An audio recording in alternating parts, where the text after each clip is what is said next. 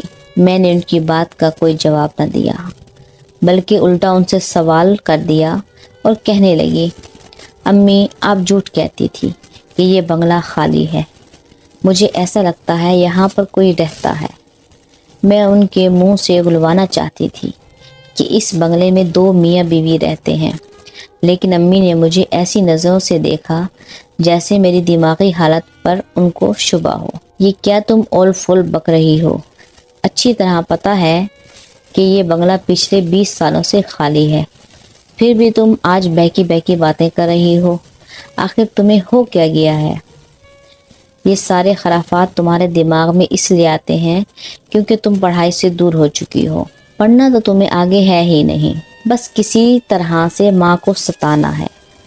وہ اب بھی مجھے باتیں سنانے میں لگی ہوئی تھی۔ انہوں نے میری بات پر دھیان ہی نہ دیا۔ مجھے مایوسی ہوئی، پھر اکیلے بیٹھ کر خود ہی کڑی سے کڑی ملانے لگی۔ آخر وہ میاں بیوی دنیا والوں کی نظروں کے سامنے کیوں نہیں آنا چاہتے اور اس نے میری ہی مدد کیوں لی؟ ذہن میں یہ خیال آیا کہ اس نے مجھے کل اس بنگلے میں آنے کا کہا ہے اور اگر نہ گئی تو وہ کہیں یہاں پر ہی نہ پہنچ جائے۔ ساتھ ہی اس نے یہ بھی کہا تھا اگر میں اس کی مدد اور اسے خوش کرتی رہوں گی تو وہ مجھے مالا مال کر دے گا۔ اتنا تو میں اچھی طرح سے جانتی تھی کہ ابو کی کم آمدنی میں ہرگز ہمارا گزارا نہ ہوگا، اس لیے مجھے کچھ کرنا پڑے گا، تبھی تو ہمارے حالات بدلیں گے۔ خیر یہی سوچتے سوچتے میں کب سو گئی مجھے پتہ ہی نہ چلا۔ آنکھ جب کھلی، جب امی مجھے بری طرح سے جھنجھوڑ کر اٹھا رہی تھی، وہ کہنے لگی، کیا ہو گیا ہے تمہیں؟ تم کب سے 7 بجے سونے لگی؟ چلو اٹھو، کھانا کھاؤ، تمہارے ابو آ گئے ہیں۔ میں بے اختیار اٹھ بیٹھی۔ مغرب کے بعد تو میں کبھی سوتی ہی نہ تھی۔ ہاں رات کے 11-12 بجے جا کر مجھے نیند آتی تھی، پھر یوں بے اختیار ہو کر سونا حیرت انگیز تھا۔ اب میں اٹھ بیٹھی تھی اور پھر امی ابو کے ساتھ کھانا کھانے لگی۔ چھوٹا بھائی تو جلدی کھانا کھا کر سو جایا کرتا تھا۔ دوسرے دن امی خالہ کی طبیعت پتہ کرنے ان کے گھر جا رہی تھی۔ انہوں نے مجھے بھی ساتھ چلنے کا کہا تو میں نے جانے سے صاف انکار کر دیا۔ پھر وہ کہنے لگی کہ میں نے سالن بنا دیا ہے، تم آٹا گوندھ کر رکھ دینا اور کچن میں پڑے ہوئے برتن بھی دھو لینا۔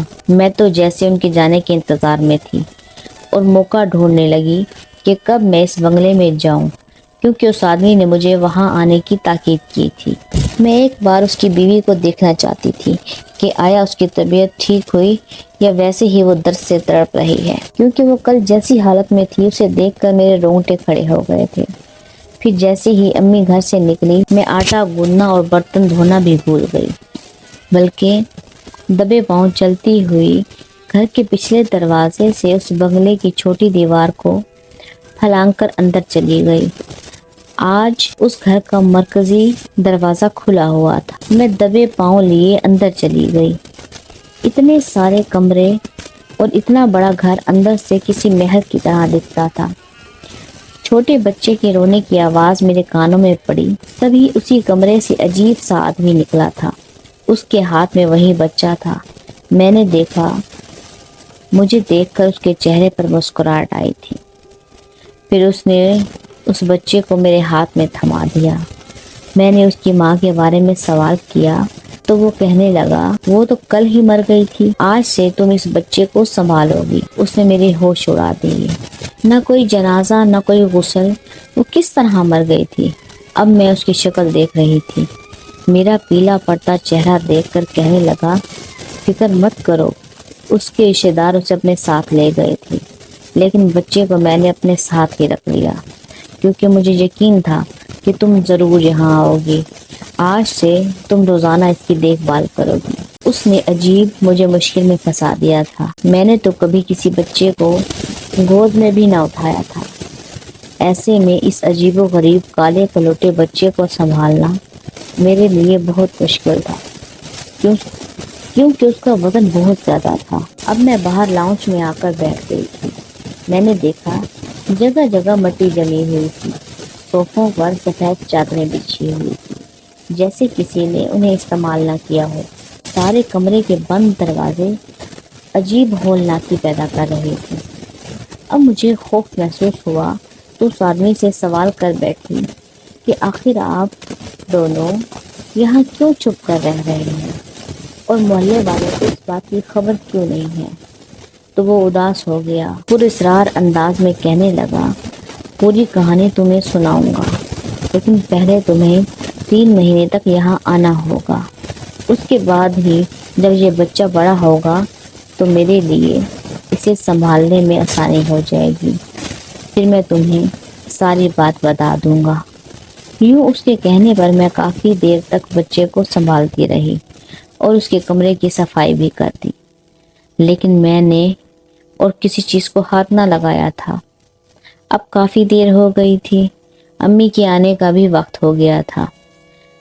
میں بری طرح سے گھبرا گئی اور آدمی سے اجازت لے کر گھر کی طرف آنے لگی تو وہ کہنے لگا کہ آج تم نے میری بات پر عمل کر کے مجھے خوش کیا ہے، اس لیے میں نے تم سے وعدہ کیا تھا کہ تم مجھے خوش کرو گی تو میں تمہیں مالا مال کر دوں گا۔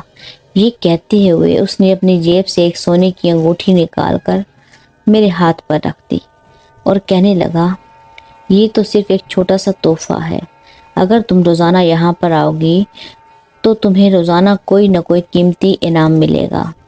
اس کی آنکھوں میں ایک عجیب چمک تھی۔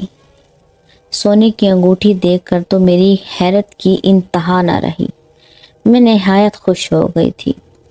پھر جلدی سے چوری چھپے وہی چھوٹی سی دیوار پھلانگ کر اپنے گھر کے پچھلے دروازے سے اندر چلی گئی۔ گھر آتے ہی میرے ہوش اڑ گئے، برتن بھی یوں ہی بکھرے ہوئے تھے اور میں نے آٹا بھی نہ گوندا تھا۔ پھر جیسے ہی برتن دھونے لگی، اچانک ہی دروازہ کھول کر امی اندر آ گئی۔ چھوٹا بھائی بھی ان کے ساتھ ہی تھا۔ امی گھورتے ہوئے کہنے لگی، 2 گھنٹے لگا کر آئی ہوں لیکن تم نے ابھی تک برتن بھی نہ دھوئے، ضرور ٹی وی دیکھنے میں مصروف ہوگی۔ میں نے جواب نہ دیا، بس سارے برتن دھو کر بنا آٹا گوندے اپنے کمرے میں چلی گئی۔ مجھے اس انگوٹھی کو دیکھنے کی جلدی تھی، آخر قومی کی نظروں سے چھپا کر اسے کہیں رکھنا بھی تو تھا۔ اب میں کمرے میں آ گئی۔ کمرے کی دھیمی دھیمی روشنی میں وہ انگوٹھی خوب جگمگا رہی تھی، ایسا لگتا ہے جیسے وہ اصلی سونے سے بنی ہو۔ مجھے وہ بہت اچھی لگ رہی تھی اور میرے نازک اور سفید ہاتھوں میں وہ کسی نگینے کی طرح فٹ آ گئی تھی۔ پھر جیسے ہی امی بولتی ہوئی کمرے کی طرف آنے لگی تو میں نے جلدی سے وہ انگوٹھی چھپا لی۔ اب نئے نئے خواب میری آنکھوں میں سج رہے تھے۔ میں نے دل ہی دل میں سوچ لیا تھا کہ وہ ضرور ہر روز مجھے سونے یا ہیرے کی کوئی نہ کوئی چیز دے گا۔ دکھنے میں وہ کوئی امیر آدمی لگتا ہے۔ اب تو میں ہر روز ہی اس بنگلے میں جانے لگی تھی۔ اس بنگلے میں جانا میرے لیے اتنا مشکل بھی نہ تھا۔ گھر کا پچھلا دروازہ چھوٹا سا جو ابو اکثر بند رکھتے تھے، میں اسے بآسانی کھول لیا کرتی تھی اور اس کی دیوار بنگلے کی چھوٹی دیوار سے منسلک تھی۔ یوں میرا آنا جانا بہت آسان ہو گیا تھا۔ میں اس کا معمولی سا کام بھی کیا کرتی تھی، کبھی اس کے چھوٹے بچے کو سنبھال لیتی تو کبھی وہاں کی صفائی کر دیا کرتی، لیکن ایک پراسرار ماحول اس پورے بنگلے میں بنا ہوا تھا۔ ساتھ ہی بند کمروں کو دیکھ کر مجھے خوف بھی محسوس ہوتا۔ پھر ایک دن میں اس بچے کو لے کر لاؤنج میں بیٹھی تھی، تب میں نے بنگلے کے دوسرے بند کمروں سے کسی عورت کے چیخنے کی آواز سنی۔ میں گھبرا کر اٹھ کھڑی ہوئی، بچے کو ساتھ لیے کمرے کی طرف جانے ہی والی تھی۔ اچانک ہی کسی کے غصے سے بولنے والی آواز پلٹی۔ وہ آدمی ہی تھا جو مجھے گھورتے ہوئے کہنے لگا،